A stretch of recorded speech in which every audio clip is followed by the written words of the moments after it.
were at a job interview that day. We got a couple phone calls, a couple messages, where we live at and the way we live. The first few hours, there was no reason to raise a red flag. So we got the phone calls that she took off up the road, and we figured by the time we get home, she'd be back, and that would be the end of it. She'd be home. But a day later, we ended up calling the state police, and we still don't know what happened to her. We just want her home. The situation with the phone is it was not her phone. It was her grandfather's phone. We had bought an old, simple phone. We didn't even know it could connect to the internet. We tried several times to connect to the internet. We could never do it. But come to find out, this cheap $20 flip phone was how she ended up connecting to the internet. And that's what it led to this, is she found a way to get on one of these dating websites or something like that we didn't know about, because we just assumed that phone wasn't capable of it, because our kids are raised, no social media. We live off grid. We keep to ourselves. We don't bother people. But we honestly do think that she did meet somebody online and probably pick her up at this point. It's a story that we've heard before. It's also a story that I know a lot of parents are concerned about. Online grooming in some fashion that pulls their children away from them and out of their home. But this story has some interesting twists to it, including a large community of people that aren't sure if they can trust the words of that man. Now, it's not the first time we've seen fingers pointed at the parents, but in this particular instance, with some of the conditions around this story, do they pass the smell test for you? I can't answer that for you. All we could do is go through the information that we can find and see if we could find pieces that support that or pieces that refute it. Unfortunately, if there are pieces that refute it, then it leaves us with a giant question of why. It's time to turn on the searchlight. For Stefanie Damron.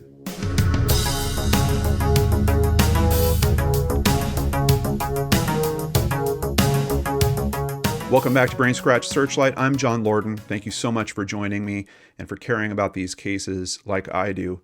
The ones with missing children always tug very strongly at my heart. And I know I've spoken before about sometimes we'll look into a case and we'll hear that the child was abducted. They were taken from our home. We've looked into the stats on that, and the stats tell the story. The odds of that happening are extremely, extremely slim. If they do happen, it's usually by someone known to the family or a family member themselves. And I think that's why it makes stories of this nature so difficult to try to present and be fair to. I mean, something I'm always focusing on when I'm recording these things is trying to respect the truth.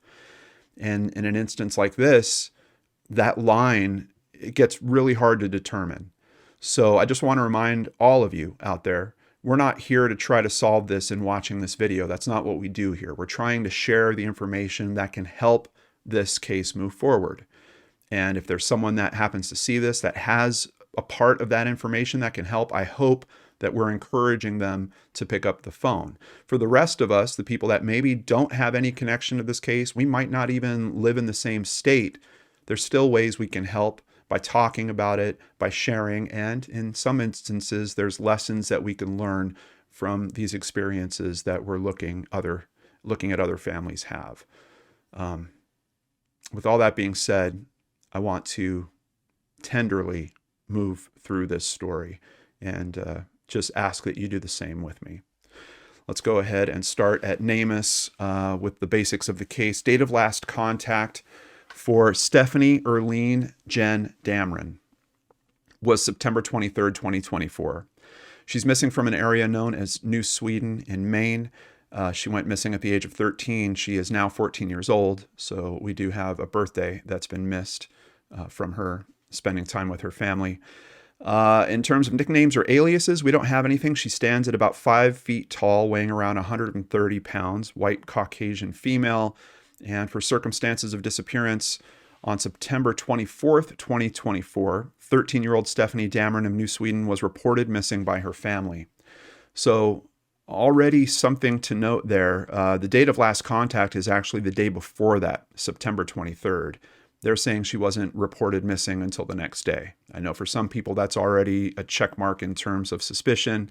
Now, just to make sure it is said again and understood, just in case you are ever faced with this, Particularly for children, you should have no problem calling in missing persons reports. And if you do, you ask to escalate. If you're talking to someone at the front desk, you ask to talk to their supervisor. You keep going until you get that report taken, particularly with the circumstances of a disappearance like this. Stephanie's 5 feet tall, 130 pounds, green eyes, and shoulder-length brown hair. Stefanie was last seen wearing blue jeans, a long-sleeve blue shirt, and black Harley-Davidson hiking boots. She was seen wearing that stuff as she went walking off into the woods. So her family owns apparently a fairly sizable piece of property, and Stefanie went walking off into the woods somewhere. With that story alone, I'm pretty sure you're going to get a rapid response from law enforcement when we are talking about a 13-year-old. Admittedly, it's probably not the same as if you're saying your 4-year-old or your 6-year-old disappeared in those circumstances, but a 13-year-old, I would think you're still going to get a pretty good response there. No other information really noted here, just some fuzzy photos. I've tried to pick the best of the photos for the scroller that I'm running down below, and some of them are several years old. From what I understand, this is the most current one, the one with the flower in her hair, and that one was taken in the summer, so literally just a month or two before her disappearance. Let's continue over at Wikipedia learning about where this is happening, and that is New Sweden. It's a town in Aroostook County, Maine. The population was 577 as of the 2020 census. We're talking very small population, pretty rural area. I did some searches. I mean, if her father's right, there might be a possibility that she was meeting up with someone. Where would you meet up with someone? I would think maybe a gas station, maybe a convenience store or something like that. There is nothing within 3 miles of her house. So it wouldn't be that type of location if she did meet up with someone. It would literally be like, I don't know, on the street over by my house, or maybe some type of landmark that you might know in the area, the house across the way from the land that her family owns, something along those lines. The disappearance of Stefanie Damron occurred here in September 2024. It's interesting. I don't think I've ever seen this before for a missing persons case in particular. It's actually been added to the Wikipedia of the town. And honestly, I think that's a good move, especially for something that is, community driven like Wikipedia is. Anyone can go here and make suggestions for additions to it. I think that's whoever thought about that, it's a really good idea, because it's just another point where if someone is going and reading about this, oh, I didn't know there was a disappearance in our community. Boom, there it is. They click a link, and there's even a Wikipedia about this. And the Wikipedia has more information than even NamUs did in terms of the circumstances. Stefanie Damron, a 14-year-old girl from New Sweden, Maine, disappeared on September 23rd, 2024. She was last seen leaving her home and walking into the nearby woods on West Road following an argument with her sister. Her family reported her missing the following day. So I did see on social media some people were questioning, and in some comment threads, they didn't know what the argument was about. They didn't know if we're talking about an older or a younger sister, or even how many siblings does she have. She is part of a family. There's a mother and father, obviously, but there's 6 siblings. 2 of them do not live at home anymore. And I think potentially her grandfather, I don't know if he lives there, but he was on the property when she went missing as well. So we do have several different family members, and you would hope that's a bunch of different perspectives that can be interviewed and hopefully are helping law enforcement parallel the information and see what's really true or not about these stories. Let's go ahead and take a look at a map real quick so we can see where this is happening. And I have to say thanks to the Nancy Grace, the video version, because based on their screenshot, I was able to find the same location on West Road in New Sweden. And basically, her family lives in this area that's kind of off on the left. I know you're seeing a little home on the right. That is apparently unoccupied at the time that she goes missing. But they live out in this kind of wilderness area here, and they're being described as homesteaders or people that are looking to live off-grid. So I don't know how far back into this they live, and I don't really know how far their property line goes.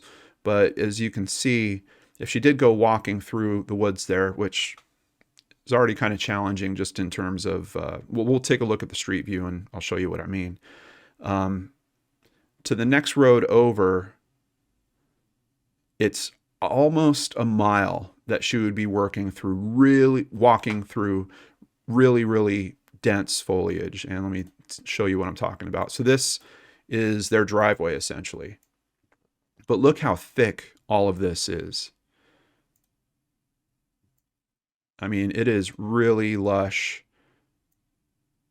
Looks like it could be tough in areas as well. So, to think of going through that for a mile, or if we are sticking with the assumption that she was speaking to someone, they were coming to pick her up, which I have very big questions about, we will get to. Would she come back out to this road? Maybe. I mean, I would figure it's got to be the closest road. I guess it's about a quarter-mile walk from this road down this path to where their actual homestead is. And like I said, this place wasn't occupied at the time, so they wouldn't see anything if she was getting picked up by someone. So possibly she would come back out here. One of the problems I have with that story is we're going to run into it in the sources. Her mother and her father are not here at the time. They're actually going somewhere to apply for work, which he kind of alluded to in the video clip. So how would she know that she'd be safe to be standing on the road out there to be picked up? I don't know. And does she have her own cell phone? No, she doesn't. There's a lot of conditions about that story that are challenging when you start trying to put those pieces together and say, does this actually make sense? Like, is this story, holding water for me, basically? Over at FBI.gov, something else that's troubling, for someone that has been missing, it's 150 days as of when I'm recording this. She's already featured on the FBI's website, and she's in the section called kidnappings/missing persons. So definitely some big concern about what motivated the FBI to jump into this case so early. You don't typically get them, just helping on random cases, especially, we cover enough of these stories where we see law enforcement has kind of a almost de facto response to disappearances of this age frame. When you get to that 13, 14, 15, in that teenager range, there's kind of this, well, they're probably off with their friends. They'll be back in a couple days. So to think that the FBI, there was something about this case that got them in on it this early is also troubling. Now, we do get a little bit of a reason for that, but I have more to say about that once we hit it. The FBI is offering a reward of up to $15,000 for information leading to the safe return of Stefanie Damron and/or information leading to the arrest and prosecution of anyone involved in her disappearance. Obviously, we're talking 150 days. We're talking a now 14-year-old girl. If she is out there somewhere, still alive, she's being taken care of by someone. So there is definitely an accessory to a crime if that is the situation. What I'm concerned about is the possibility we have this dense brush. I mean, there's another possibility that she's emotional. She goes running off. Maybe she's not, clear mentally and has some kind of terrible accident out there and hasn't been discovered yet. And then, of course, I think there's a third condition, which most of us are already considering around this, that there's really something else going on here that is more of a foul play situation that is closer to home than makes me comfortable. But let's go ahead and start with the coverage here, starting at WAGM. And I got to say, the local press on this covered it really well. Like there was a lot of articles swirling around this when it first came out. Interestingly, there's only 2 sources that I've found where her family is actually talking. We've already watched one of them. We're going to get to another one later. There's some communication on Facebook, and it's hard because I don't know which way to go with this. There's a lot of people that are being accusatory of the family. So if you look at particular at the father's Facebook page, it looks like he's not talking about this at all. And it looks like he never quite did. And I don't know if that's accurate. It could be that he was talking about this case at one point. Maybe he was getting hammered so hard on social media, he went through and deleted those. The mother is talking about it regularly on her Facebook and saying the things that you would expect, just hoping for her daughter's return. But apparently there has been some communication from some search team members. There's a couple of groups that have formed around this, and they're saying that the family, in terms of search efforts, really didn't help. And for a while, they were actually able to search on the family's property, and then the family said, nope, no more. You're not coming here unless you have a warrant. So hard to understand, but let's continue with the news sources. I'm kind of jumping ahead on this case. It's really one of those that's, it's grabbed me. And as I was doing the research on it, it was just like this slide of like, man, I'm not feeling good about the conditions around this case. And it kind of got worse and worse and worse. And it's troubling to me that there's a story, like you heard the father's version. He's convinced that that's the story. And when I just kind of run that up against the basic logistics of this case, it doesn't seem true. And that is really troubling. And I don't know that's because he's lying because he's trying to cover something up. I've dealt with enough families to know that sometimes there's comfort in their beliefs. And because of that, you might have family members that believe completely different things. You might have him that believes that's the case. You might have one of the sisters that thinks, no, she had an accident. She's still out in the woods. When people are hurt in this way, there's all kinds of different coping mechanisms that kick in, and that can really skew their point of view. But in this particular case, I know it has a lot of people concerned because they're thinking something else could be at play here. Search continues. This is back in September of 2024. Maine State Police posted the following statement. No new updates to share regarding Stefanie Damron, but our search continues. WABI TV. Maine teen remains missing more than a week after search begins. Stefanie Damron was reported missing by her family on September 24th, and state police announced search efforts 2 days later, which I'm really surprised by. And there's some information that comes out later that counters that a little bit. I don't know if they're talking about large-scale search efforts, but I'm seeing other comments from law enforcement that says, no, we got out there really quickly with dogs. Very fast. So I don't know if they're saying that 2 days is fast response.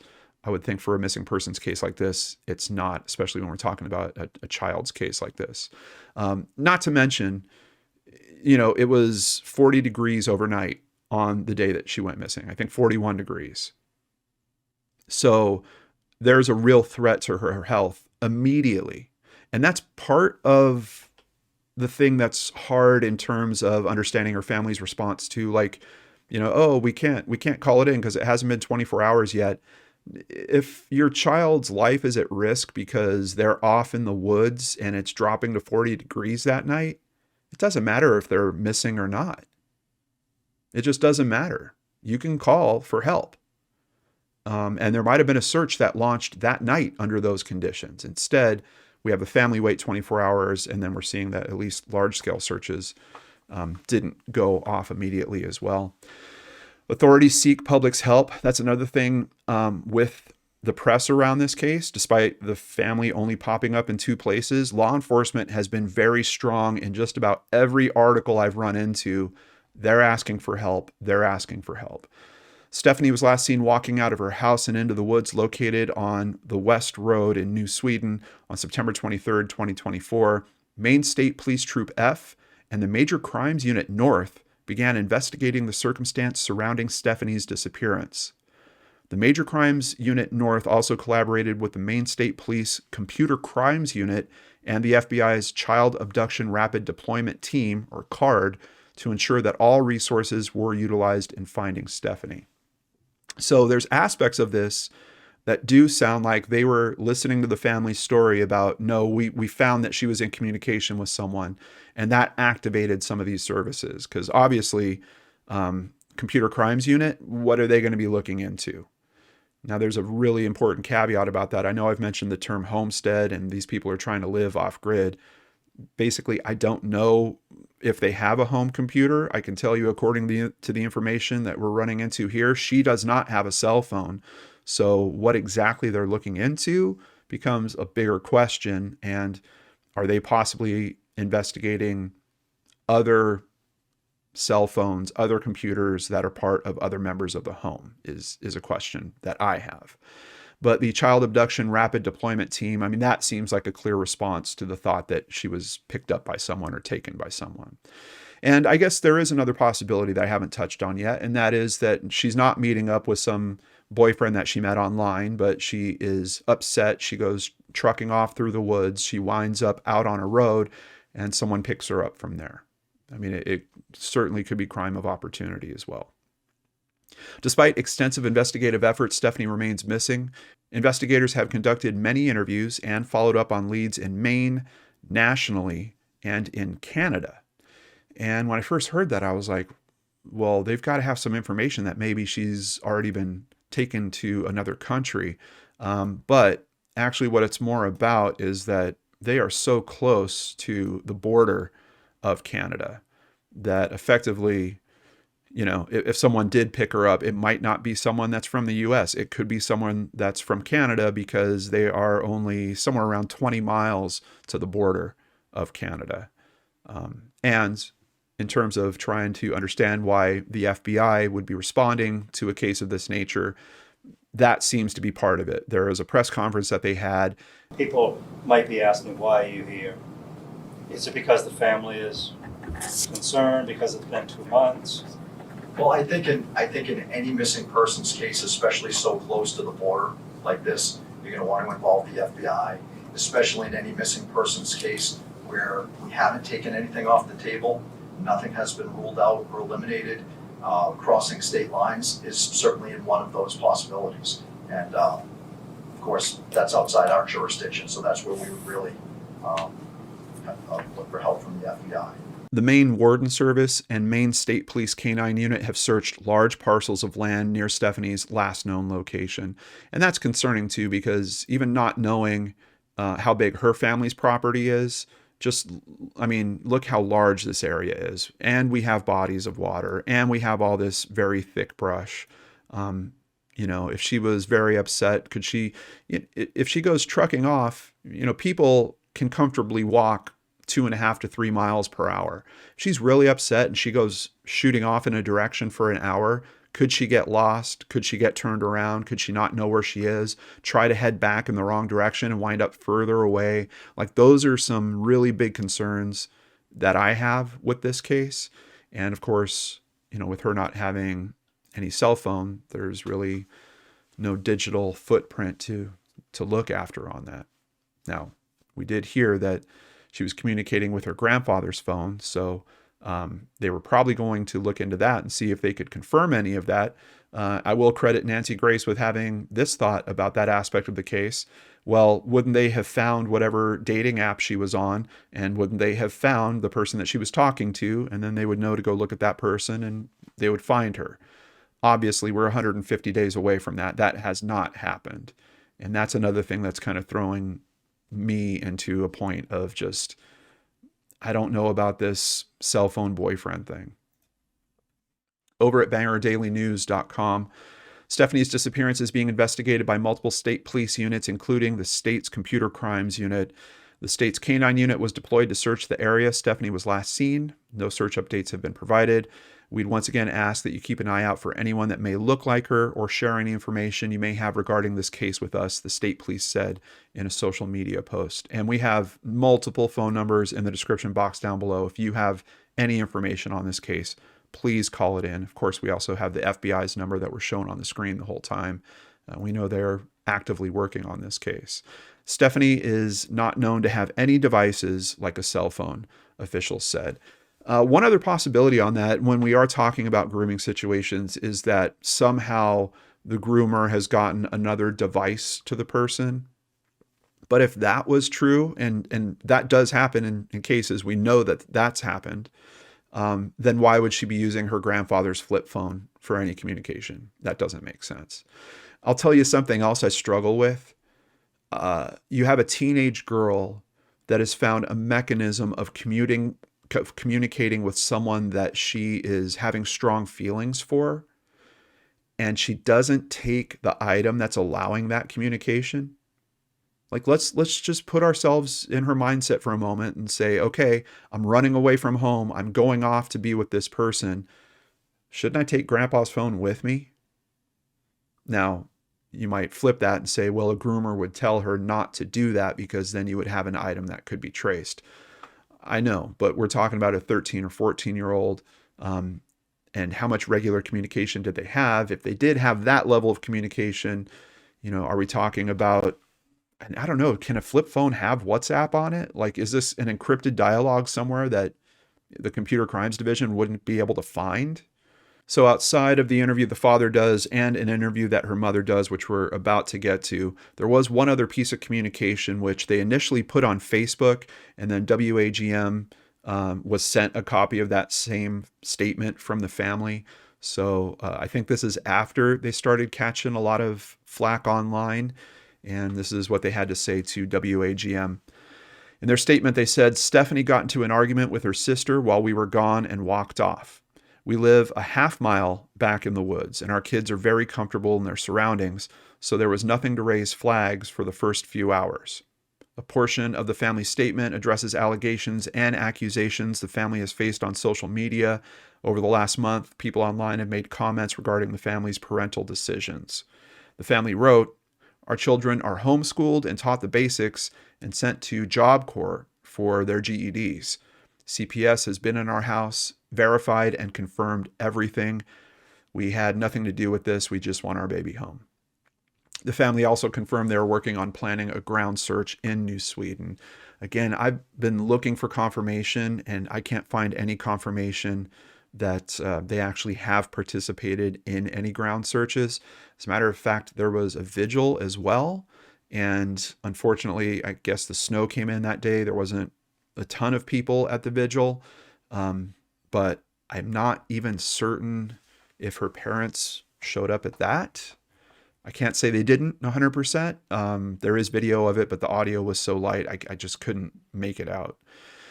Over at Daily Mail, despite the community's push to find the girl, searchers say that the Damron family has declined to become involved.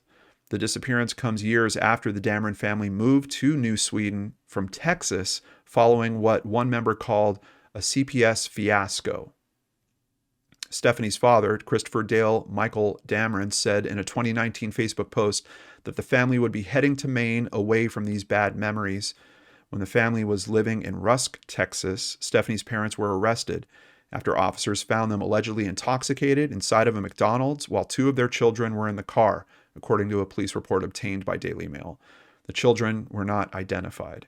Following the incident, Stefanie's mom, Lisa Marie Damron, was initially charged with abandoning a child with intent to return, but she later pleaded guilty to a lesser charge of deadly conduct and received a deferred sentence.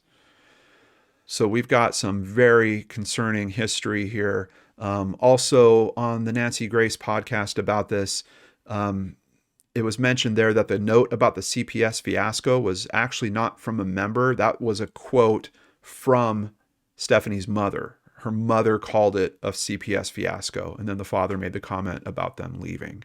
So just to add some more context to that. Now, a different family member would also speak up about this case. Jerry Harms, who is Stefanie's great aunt, went on the Brooklyn Squad podcast, and she said that Stefanie had previously tried to run away a number of times, but was always found by relatives in the woods. And her mother will basically confirm that when we get to her article in just a few more sources here. I mentioned there was a vigil that was planned. It was called Light the Sky Purple for Stefanie. It was set for December 21st at the First Baptist Church, and people were encouraged to wear purple and bring purple ribbons. They were also asked to write and bring letters for Stefanie to further raise awareness of her disappearance.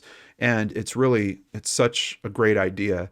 They wanted these letters to be deployed on a Facebook page throughout the year. So they kind of held off on them. They're releasing them regularly, hoping that Stefanie is seeing them. And there's just this constant flow of positive messaging from people saying, you're loved and you need to come home. If she's out there watching, what message do you have for Stefanie? Just come home. No judgment. Just come home. Another great idea that they did at the vigil was they had these boards kind of set up on tables where they had almost Like you might think of them as presentations that a student might do for a science fair or something, like those big trifold cardboard presentations, and they would just have quotes on them about particular factoids, basically just a real quick way for people that weren't familiar with the case to come in, take a look at a table, frequently asked questions, or right here, information that came from the police press conference over here. Just some really, really good ideas that are going on around this case, trying to help this young woman come home. Reward has resulted in more than a dozen new tips. And this is an article from January. The department stated that detectives are still following up on leads in this case. We've conducted more interviews, traffic roadblocks to provide the public with information, and continue to follow up on the few leads that are coming in, said Lieutenant Darren Crane, the commanding officer of the Northern Division of the Major Crimes Unit. What another great idea. Just setting up these areas where they're stopping traffic and saying, hey, have you seen this girl? Here's information, take this flyer. We continue to work with the FBI and all local, county, and other state agencies. The state police is dedicated to finding Stefanie or determining what happened to her. We have thousands of investigative hours into trying to do just that, and we'll continue on with the investigation. So, who is the company that actually got the family to talk? Of course, NBC and their Dateline digital correspondence here. It's the worst nightmare that you wish you could wake up from, and it just keeps going and going and going, Lisa Damron told Dateline. I just want to know where my baby's at. I just want my baby home. She's a wonderful girl. I can't believe this is all happening. So here is Lisa's version of the events. The day was like any other. Sometime in the early afternoon, Lisa went with her husband to fill out paperwork for a job application. 4 of their 6 children, including Stefanie, stayed home with their grandfather. Lisa says she began receiving text messages around 3 p.m. from her eldest daughter that Stefanie had left the house. Sometimes when, she gets upset or just wants to be left alone, we would go out into the woods, she said. They went out looking for her and stuff. They couldn't find her. So that's a little interesting. I know on the coverage with Nancy Grace, there was kind of this assumption that the contact had happened from the grandfather, that the grandfather's the one that reached out. Here, this is fairly clear that actually it is the eldest daughter that's texting. I don't know if that means she's using the grandfather's phone. I don't know if that means there's another phone, because that could all of a sudden slide that possibility. Well, it's weird, because why is the dad saying that Stefanie was using grandpa's phone for doing that then? To me, it's just like, sisters sharing a phone like that. Hey, can I use your phone? I want to go online. That would be just a little bit easier for me to swallow rather than, hey, I'm using grandpa's flip phone. But regardless, I'm just trying to point out the discrepancies as we go along here. According to Lisa, Stefanie had gotten into an argument with her older sister about chores, and she ran off. They were arguing about who's going to do what, she explained. Stefanie went outside where her grandfather was doing maintenance work on the front door. He said that she turned around, she looked back at him, she had tears in her eyes, and she turned around and just kept walking. Lisa says Stefanie walked into the woods by the house, an area with which she was extremely familiar. There's a path through the area that leads to the main road. The family heard a vehicle pass by shortly after Stefanie ran off, although nobody saw it. They do not know if it was a vehicle, a four-wheeler, a motorcycle, or something, she said. By the time anybody got up there, the vehicle was already gone. Lisa told Dateline that there have been 2 other instances where Stefanie has run off, but not like this. I've been able to find her the time she did it before, but this time I couldn't find her, she said. Which is just, that's the main thing sticking out to me. Can you imagine that, okay, you've had your teenager run off a couple times before, but it's dark, it's night. Like, I don't think I'd even be able to go to bed. I'd probably be out there like with lights searching. I'd probably be banging on the neighbors' doors asking for help. And that's another thing, at least according to a searcher that was on Nancy Grace's show. Her name is Christy Rand. I believe this information came from Christy. The neighbors said that the family never asked them for any type of help, never came to check with them, that basically the neighbors didn't hear anything until it was law enforcement knocking on their doors. So just a lot of troubling information around this. Lieutenant Darren Crane told Dateline the initial police response for Stefanie was extensive. Several canine teams went very early on. We've also gone back with cadaver dogs, he said. We've talked to neighbors repeatedly, just seeing if they remember anything or have heard anything or saw anything suspicious that day or around that time frame. MSP has done several days worth of large-scale grid searching in the area, which he described as extremely dense. More recently, the start of winter has been making searching more difficult. That's a hurdle for us, he said. We will, when weather permits, continue to search the local area physically. We haven't given up on that. So it sounds like he's thinking that that is a possibility. There was some type of accident out there. And of course, right now, I think we're still about a month from the start of spring. And then, of course, we need things to thaw a little bit. So I'm thinking in April, they might ramp that effort back up for searches out there. Lieutenant Crane would not go into details and says his department has not made a determination on whether foul play is involved in Stefanie's disappearance. From an accident out in the woods to foul play, we're taking it all serious and following up on any lead that points us in one direction or the other. So a couple of other points that stuck out for me in terms of the Nancy Grace thing. And I would usually just tell you guys to watch it, but I know several people out there kind of get rubbed the wrong way with Nancy Grace. And I got to tell you, like in the first 5 minutes of this, she goes off down a line of questioning about homesteading and living off grid that kind of blows my mind. Like if you don't understand something like that, fine, but like let's try to focus on the case. Thankfully, having Christy Rand be part of this conversation makes this episode I would say stronger than most. So if you do have the extra time, please do come here and give it a watch. There is information in here. Another thing that is sticking out for me is this particular photo. Does this photo look like a selfie to you guys?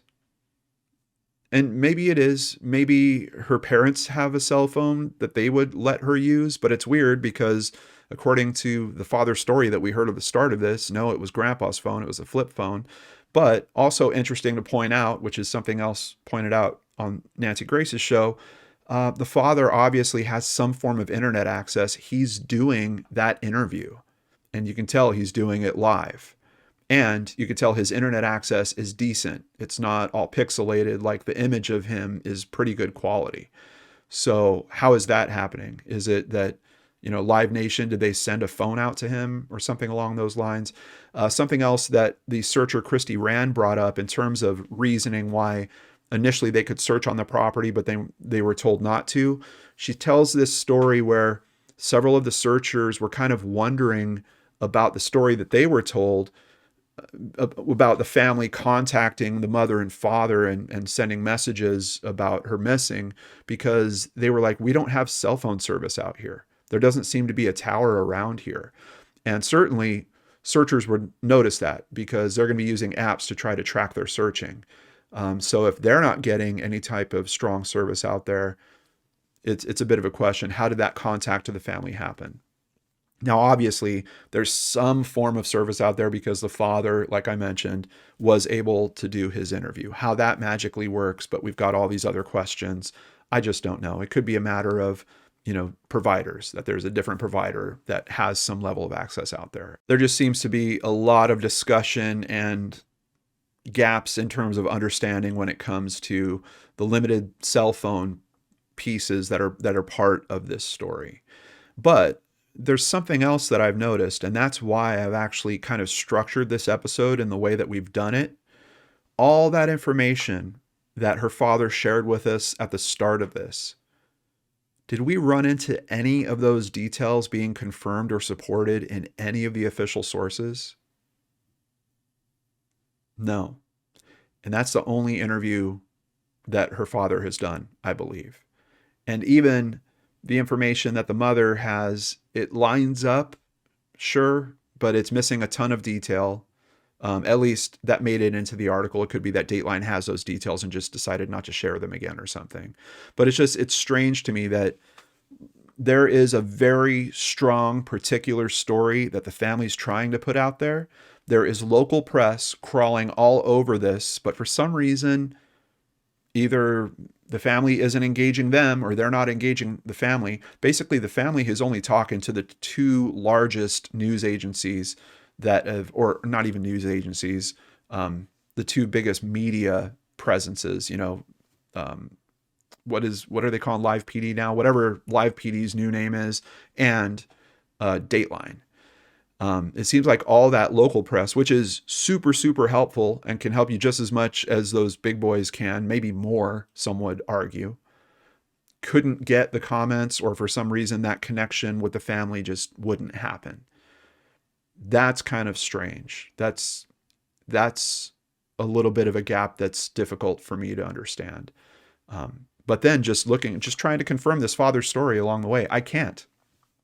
The press conference that they had with police, if they really believed that she was taken by someone, if they thought, okay, we've got the phone, we've looked at it, we've tracked the profile, we know the person looks like, even if the person had a fake dating profile, they would at least have a picture or some kind of physical description. We're looking for a white male standing 6 feet, medium build. If they were that confident about the direction of this story, some level of those details would have been shared in the press conference. I am certain of it. And we're not getting anywhere near that. The press conference was really the pure middle ground of, we don't know what's happening. This is what we tried. This is where we're going next. These are all the people we've pulled in, and we've got this reward offered. And that was about it. And then they did answer some questions, and I can tell they were doing their best to be helpful in terms of answering the questions. And we still didn't get a particular direction. But if you listen to that interview from the father, which admittedly did happen, I think it was in November, so it was probably a few months after, man, that guy seems to have the story completely down. So it's strange to me. It's pointing him. It has me thinking that this is heading in a direction that is not what any of us are hoping for. And if anything, I have to say that Lieutenant Crane talking about the possibility that there was an accident, I think they're staying open to that too because of that same possibility, which is terrible to think of. Stefanie Damron, missing since September 23rd from New Sweden, Maine, now 14 years old. And what does law enforcement say about it? At this point, everything is still on the table for us, said Lieutenant Crane. We don't have any concrete leads or tips that have led us basically in one direction or the other. He's saying the exact same thing that I did. They don't have a particular strong direction on this. What they do have is the FBI helping them and a $15,000 reward. The FBI hopes this reward will incentivize anyone with information relating to Stefanie's whereabouts to come forward. Any detail, no matter how small, could be helpful, said Judy Cohen, special agent. Stefanie's family desperately wants to know where she is, and we are fully committed to helping our law enforcement partners exhaust every investigative resource to find her and bring her home. The Maine State Police remain steadfast in our investigation into Stefanie's disappearance. Every lead, no matter how small, is being thoroughly pursued to find her, said Maine State Police Colonel William Ross. We deeply appreciate the FBI's support as we continue to urge anyone with information to come forward. Your tip could be the key to resolving this case and providing answers for Stefanie's family. And they're saying it clearly here. The public is being asked to play an active role in helping us find Stefanie by reviewing her updated missing person poster and sharing it on social media. I'll have a link to it in the description box down below. If you want to share it on your socials, please do.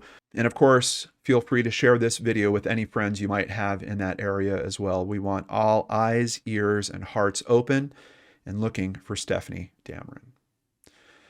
A big thank you to our supporters. We can't do this without you, especially with the limited commercials that we always use here on the main channel. You'll only see one at the beginning and one at the end, and we can only do that because of great PayPal supporters like Angela Welch Sola, and a special shout out to Amanda Stewart.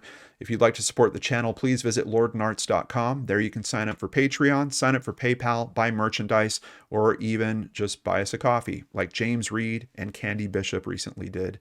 We really appreciate it as we look to help these families in these terrible situations. And this is really a tough one. I'll be keeping a close eye on this. If there's any significant developments, I will be sure to let you guys know about it. Please stay safe. Have a nice weekend, and I'll see you again here next week on the Lord and Arts channel.